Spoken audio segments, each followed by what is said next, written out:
Hello and welcome to the Harpic. It's been a day and a half since the last video got put up, and it's been a week since I made that video. It might be, yeah, a week. So the Hornby releases have come out. I have pre-ordered some things. I weren't going to, but I had to. I'm not telling anyone what I'm pre-ordering because they're not Steam related. That's the thing. I haven't ordered any Steam locos related. So this is my mixed goods and goods locos. What I use for mixed goods and goods locos. Sometimes passenger work. Yep. So we're looking at the 5200. I know you're thinking it's a tank engine. No, it's not for me. It's not a tank engine. So I'm using it as a, well, it's a very unreliable mixed goods engine. Yeah, don't go there about the P class being there. I couldn't be bothered to move it at the time. So yep, I still got the B12. I still got the quality goods. These two are still DC. They're not going to be DCC. I mean, they're all right actually as they are. So they're really, I use them as DC, and it gives me a reason to actually have DC sometimes for friends, kids coming around. They can just control it, answer to the big one. So yep, they can control it with the big controller. Keeps them busy. Well, that was about 4 years. That was 2 years ago, before lockdown. Yep, Hornby Hall. I call it, well, crusty boiler 9F. I had the idea of actually taking all the crusty gear off and making it just the 9F, but an 8F, as they later got turned into. Had that idea. Got shot down with that one. The Hall class, I use that as mix and passenger.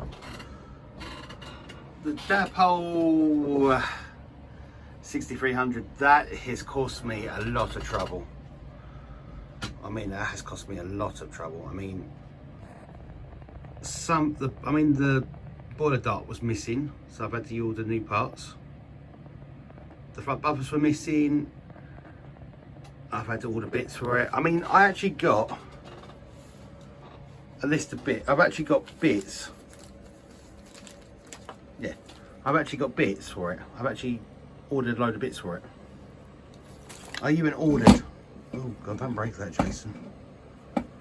You know, let's just move that out of the way for a minute. I'm gonna break that. I don't really want to break it. So I've ordered bits for that. I mean that. By Hornby 700. 700 class. I can't think of the name. Well, yeah, I've got a Q1 with a dent in the roof, but you hardly see it when you go around. Standard 4 MT 260 to my standard 460. This is a lovely logo. I do actually love running this.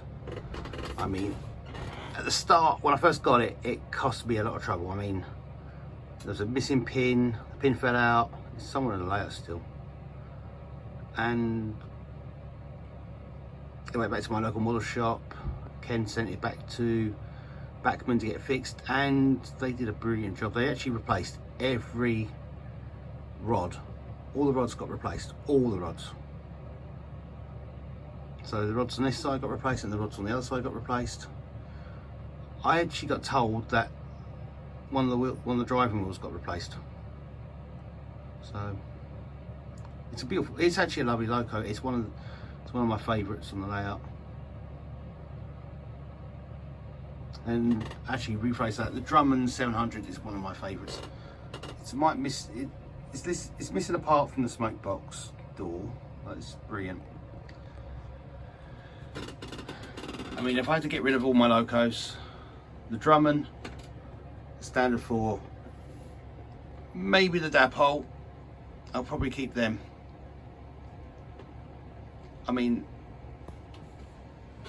I think out of my mixed goods locos and goods locos, I think the Dapole and the Harpic Hall are probably the only two green ones, and the College Goods.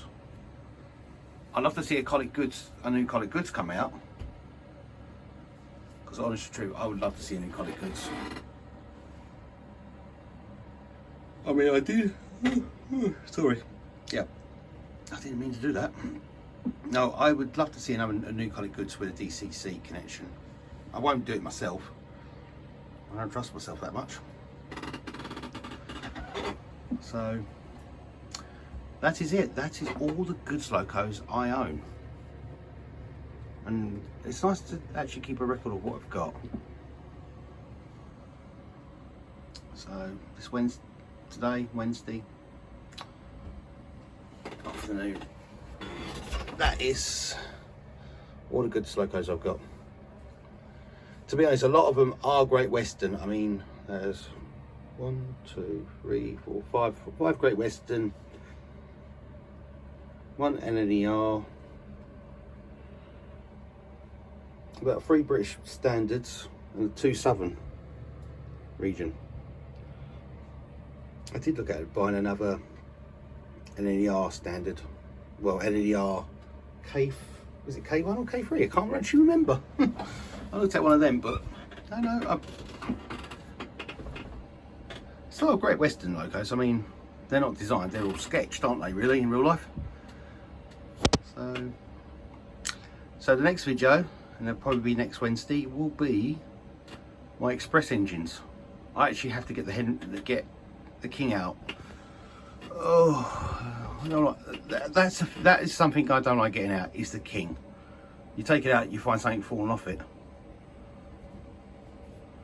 Oh, yeah. So there'll be my express locos, what I use for coaches mostly. These I just use for mixed goods, the odd coal train. And after the express, it will be diesels and electrics and multi-ball units. They will all be the same thing. And after that, should be whatever I accidentally bought this week or next week or the whole year coming up. Let's hope I don't buy nothing. This is 7 minutes of me ranting and raving about locos I'm not going to try and buy. So, you know, is that glued on? I don't remember gluing that on. Oh, it was glued on, now it's fallen off. That's what happens when you touch something in this. You just, eesh. Right, don't touch anything, you'll break it. So I'm going to put some of these away. I'm going to run some, and sometime next week you're going to see a list of express locos that I try not to get out of the box, because I know one of them will fall apart if you even look at it. So here we go. Thank you for looking at this little video. I'm surprised you all lasted 8 minutes 17 seconds of it. So bye bye for now.